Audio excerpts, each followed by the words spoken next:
Bonjour, nous nous retrouvons aujourd'hui pour le book haul du troisième trimestre 2021. Donc dans ce book haul, j'aurai une vingtaine de livres à vous présenter.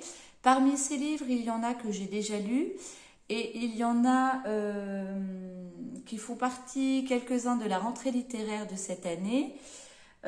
Essentiellement, ce sont des livres achetés d'occasion. Et il y a environ 5 ou 6 livres achetés neufs. Ainsi gèlent les bulles de savon de Marie Vareille. Celui-là, il est lu, il est chroniqué et il est présenté en bilan lecture sur cette chaîne. Marie Vareille, j'aime beaucoup. Je vous en ai déjà parlé plusieurs fois et celui-là, je l'ai vraiment beaucoup aimé. Je vous le conseille. Ici, on est dans une histoire de femme, une histoire de maternité, voilà, ce que ressentent les futures mamans, les jeunes mamans, les femmes enceintes. Voilà, c'est très bien fait, c'est très émouvant, je vous le conseille. Les possibles de Virginie Grimaldi, donc également lu, chroniqué et présenté en bilan lecture sur cette chaîne. Ici, il va s'agir de la maladie d'Alzheimer. Jean va être recueilli par sa fille puisque son appartement a brûlé. Est-ce que c'est un accident? Est-ce que c'était un oubli de la part de Jean à découvrir? Et on va partir sur cette maladie d'Alzheimer qui des fois arrive très tôt, plus tôt que ce qu'on croit et qui n'est pas si facile que ça à déceler. Je vous laisse découvrir ce livre également, qui est très intéressant, très émouvant également. Mademoiselle Papillon d'Alia Cardin, également lu, chroniqué et présenté en bilan lecture.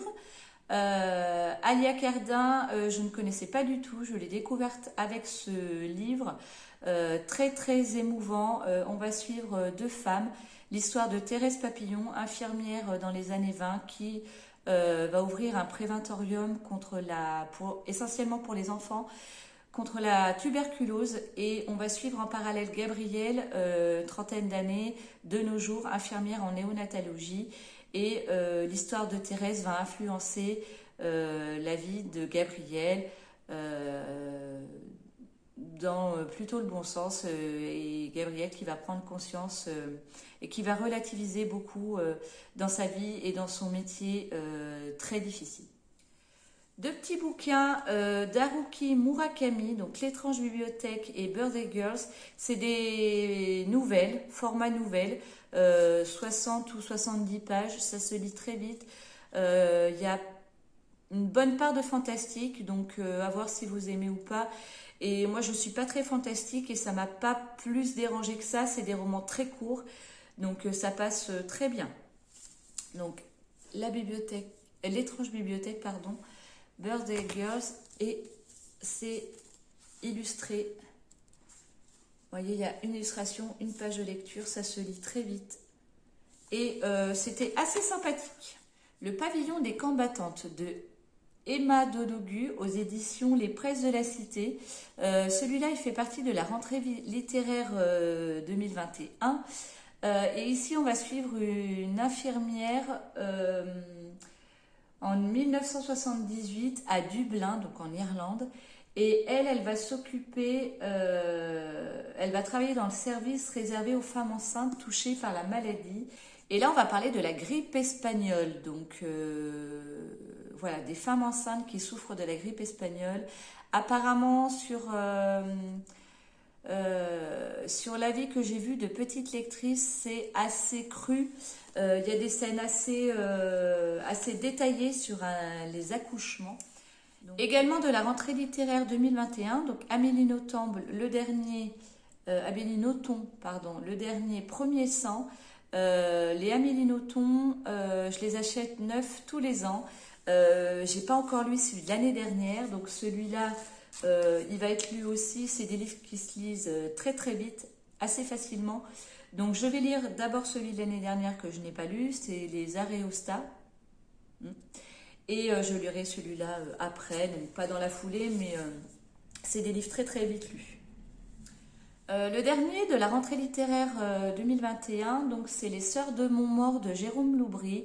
Jérôme Loubry, j'avais eu un réel coup de cœur pour Les Refuges. Euh, il en avait écrit un entre les deux, entre Les Refuges et celui-là qui s'appelle De Soleil et de Sang, que je n'ai pas lu, qui est sorti en poche, donc à l'occasion, pourquoi pas. Mais celui-là me disait bien également. L'archipel du chien de Philippe Claudel, celui-là en occasion, j'en avais écouté parler. Voilà, il ne sera pas lu tout de suite, mais il avait l'air, dans mes souvenirs, il avait l'air assez intéressant. La Nanny de Gillian Macmillan, celui-ci j'en ai beaucoup écouté parler. C'est un thriller domestique. Moi les thrillers domestiques j'aime assez. Donc là, on va suivre Jocelyne qui revient vivre chez sa maman et qui retrouve apparemment la nourrice qu'elle a eue toute petite. Elle s'en souvient pas. La dame vient se présenter en lui disant que voilà, c'était sa nourrice quand elle était petite. Et Jocelyne, elle a débarqué chez sa mère avec sa petite fille et elle a besoin donc d'une nourrice. Donc cette femme va proposer ses services pour garder la petite. Et donc, est-ce que c'est quelqu'un de bien? Est-ce que c'est vraiment sa nounou quand elle était petite? Est-ce que c'est juste une personne voilà, qui leur veut du mal? Voilà, moi je pense que je vais aimer ça. Thriller domestique, c'est bien. Le tatoueur d'Auschwitz de Heather Morris, celui-ci, je l'avais trouvé d'occasion et je devais le lire en lecture commune avec d'autres Instagrammeuses et en fait ça s'est pas fait. Donc je l'ai toujours pas lu. C'est encore un roman sur donc la Deuxième Guerre mondiale. Oui. La Deuxième Guerre mondiale sur les camps, et on va suivre donc quelqu'un dans les camps, tout ça. Je vais le lire, c'est pas une urgence, c'est pas une priorité. Mais il y avait eu énormément de très très bons retours sur ce roman et apparemment il y aurait eu une suite qui s'appelle Le Voyage de Silka. Au niveau de la couverture, c'est dans le même thème, Le Voyage de Silka, c'est juste que ce sera dans les tons orangés. Si jamais ça vous dit quelque chose, ça doit être soit la suite, soit dans la même lignée ou une histoire qui se passe dans le même camp, je ne sais pas exactement. Voilà. Né sous une bonne étoile d'Aurélie Vallogne, celui-là c'est pareil, je suis tombée dessus. Aurélie Vallogne, j'aime bien. Elle n'en a pas écrit énormément, donc je vais arriver à tous les lire. Celui-là c'est dans les derniers que je n'ai pas lu, donc voilà. L'embarras du choix de Laure Manel. Donc Laure Manel, je suis assez fan de ce qu'elle fait. J'en ai lu quelques-uns, il m'en reste quelques-uns à lire, donc elle n'en a pas écrit énormément non plus, donc pareil, je vais arriver à tous les lire. Donc l'embarras du choix, je ne l'avais pas, je ne l'ai pas encore lu. Également, ce n'est pas une priorité, mais c'est des livres qui se lisent assez vite et assez facilement, donc je pense qu'il va y passer sans tarder. Toutes les histoires d'amour du monde de Baptiste Beaulieu. Celui-là, c'est pareil, j'en ai beaucoup écouté parler. J'ai beaucoup écouté parler aussi de Et un jour tu ne seras plus jamais triste, qui passe pas mal en ce moment sur Instagram, enfin que je vois passer pas mal sur Instagram. Et celui-là, je crois que c'est son... Alors, si c'est pas son premier, c'est un de ses premiers. Et du coup, Baptiste Beaulieu, j'aimerais bien découvrir sa plume. Mais voilà, plus sur celui-ci, par exemple, Robe de mariée de Pierre Lemaître. Donc, Pierre Lemaître, j'avais lu, par exemple, 3 jours et une vie. J'avais beaucoup aimé. Pierre Lemaître, il a écrit également Là-haut.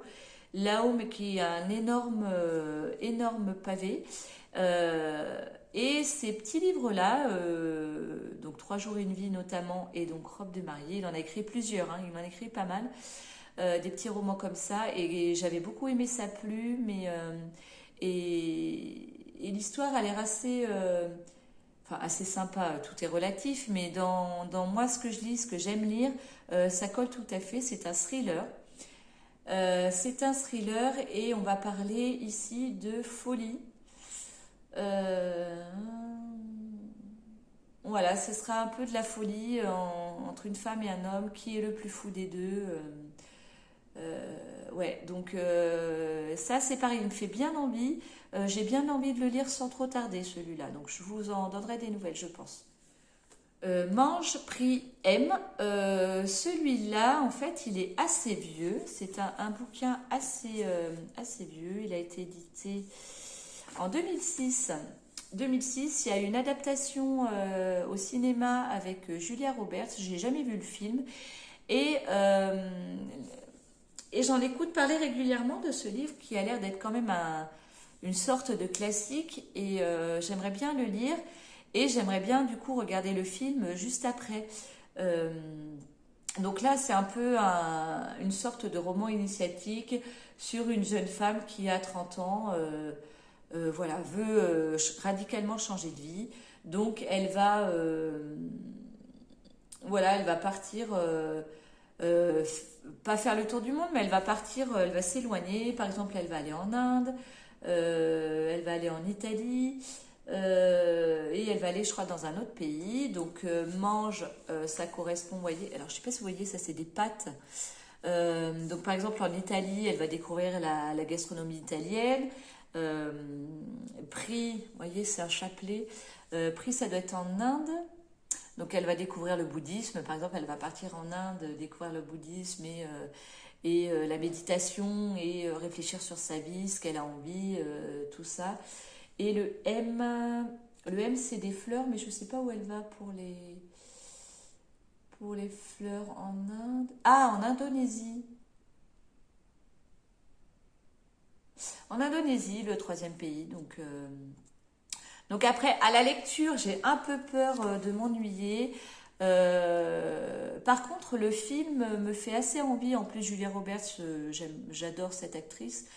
Euh, donc celui-là, j'aimerais le lire sans trop tarder parce que bon, j'en entends régulièrement parler. Il a été édité en 2006, donc j'aimerais bien me faire mon avis.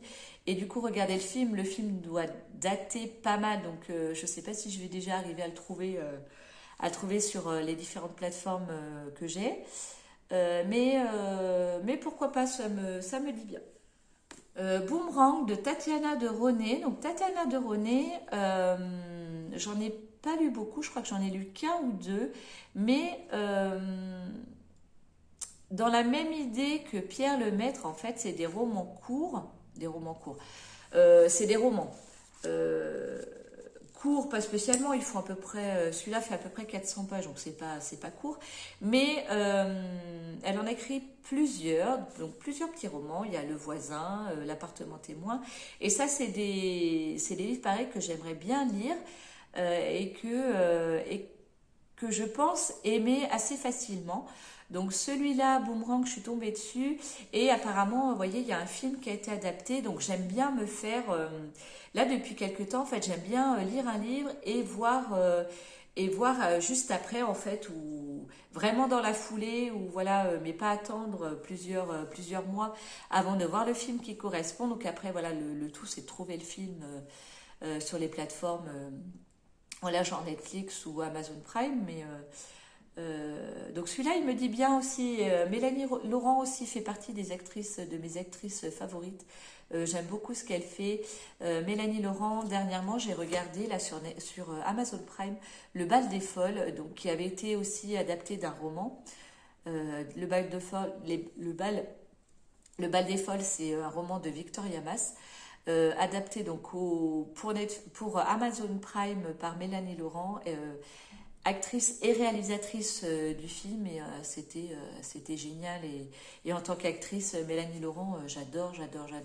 Donc là, je vois qu'elle est dans l'adaptation cinéma, donc j'aimerais lire ce livre et ensuite me faire le film. Donc Virginie Grimaldi, Chère mamie au pays du confinement. Donc celui-là, si vous avez vu, pardon, ma dernière vidéo, j'ai lu Chère mamie tout court, et j'avais beaucoup aimé, j'avais beaucoup ri, j'avais beaucoup souri, et j'avais adoré parce que voilà, on est rassuré sur le fait que voilà, elle est comme nous, elle est maladroite, elle fait des erreurs, Voilà. Donc voilà, celui-là c'est pareil, il va être vite lu. Donc c'est le même système que le premier, une photo, un texte, voilà. Et là pour le coup, c'est pas le Chère Mamie, c'était pendant un an, donc selon les saisons.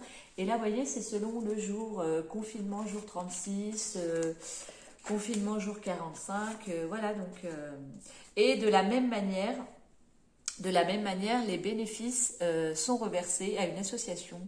Donc pour Chère Mamie, c'était l'association C'est que du bonheur qui s'occupe d'améliorer les conditions de vie des enfants hospitalisés. Et là, c'est reversé à la Fondation Hôpitaux de Paris, Hôpitaux de France. Et donc dans la même lignée, qui s'occupe d'améliorer le quotidien des personnes hospitalisées. Donc, en plus d'être un roman rigolo, c'est une très bonne action à faire. Arsène Lupin de Maurice Leblanc. Donc celui-ci, c'est parce que j'ai vu donc la série Netflix Lupin avec Omar Sy que j'ai vraiment adoré. Et l'Arsène Lupin, en fait, j'en ai jamais lu. Et il y a eu tellement d'adaptations télévisuelles dessus que, en fait, pourquoi pas lire effectivement, donc au moins le premier tome. Donc là, il y en a deux. Il y a le Arsène Lupin, gentleman cambrioleur, et il y en a un deuxième dans le même tome, Les Confidences d'Arsène Lupin. Donc là, c'est la toute dernière édition. Je la trouve magnifique. Je la trouve très très jolie. Donc vous voyez, il y a le 1 ici pour dire que c'est le premier tome. Je ne pense pas acheter la suite. Alors, à moins que voilà, je sois vraiment fan et que j'aime beaucoup, je ne pense pas. Là, j'ai le premier tome, il est magnifique. C'est Arsène Lupin, gentleman cambrioleur. Donc, quand j'aurai lu celui-là, voilà, je connaîtrai mon petit Arsène et je pense pas avoir besoin de lire les autres. Certes, c'est d'autres enquêtes, mais j'avais vraiment envie de m'attacher au premier tome de cette saga. Et Maurice Leblanc, j'avais lu Le mystère de la chambre jaune plusieurs fois et j'avais vraiment aimé. Le mystère de la chambre jaune, il y avait une adaptation aussi au cinéma ou à la télé avec Denis Podalides, si je me souviens bien, et j'avais aussi vraiment aimé l'adaptation. Et donc du coup, voilà, j'aimerais bien lire au moins le premier. Voilà, découvrir Arsène Lupin. Romanesque de Laurent Deutsch. Donc Laurent Deutsch, j'ai en DVD Métronome et il fait régulièrement aussi des émissions télé avec Stéphane Bern sur l'histoire de France. Et j'aime beaucoup ce qu'il propose, Laurent Deutsch. Et donc là, c'est sur la langue française, les origines de la langue française, l'orthographe de la langue française, l'histoire de la langue française, et voilà, et ça m'intéresse, et écrit par Laurent Deutsch, voilà, j'ai pas hésité, quoi. Donc Laurent Deutsch, j'aime beaucoup aussi la personne et ce qu'il fait, ce qu'il propose. Donc, Petite de Édouard Carré. Donc ça, c'est un bon bouquin. Mais en fait, c'est l'histoire de Madame Tussaud. Donc, depuis toute petite. Et donc, elle s'appelle en fait Marie Grossols. Et on va la suivre dans son enfance. Comment elle est devenue Madame Tussaud et comment surtout elle a eu l'idée et comment elle a réalisé son fameux musée de cire. Et ce qui est intéressant aussi, c'est qu'on a des illustrations. Je vais vous en trouver. Vous voyez, on a des petites illustrations. Enfin, moi, ça m'intéresse et j'ai assez hâte de le lire, celui-là. Même s'il est gros, en fait, je suis pas sûre de mettre tant que ça à lire parce que déjà, il y a pas mal d'illustrations. Donc là, par exemple, déjà, ça vous enlève une page à lire. Et c'est écrit assez gros. Et finalement, il y a quelques dialogues. Donc celui-là, je vous en reparle parce que je pense qu'il est extrêmement intéressant, ce livre. Nelly Bly de Virginie Aulagnier, illustré par Carole Morel. Donc ça, c'est un graphique. Et Nelly Bly, c'est une journaliste qui a voulu s'introduire dans un hôpital psychiatrique pour écrire un article sur la folie. Et donc ce sujet, c'est pareil, il m'intéresse énormément. Et en graphique, ça peut être très sympa aussi parce que donc c'est un graphique assez gros. Et alors au niveau graphique, les images, voilà, il y a d'autres genres d'images qui m'attirent plus, mais le fait que ce soit un graphique, comme ça, le fait que ce soit un graphique, je trouve que pour raconter des histoires et ce qui pourrait être un roman en graphique sur certains sujets, visuellement, ça nous aide à comprendre et ça nous aide à lire le truc et pas s'ennuyer. Et celui-là, il m'attire énormément. Et donc, le dernier de ce bouquin, donc c'est Peau d'homme. Peau d'homme, c'est également un graphique.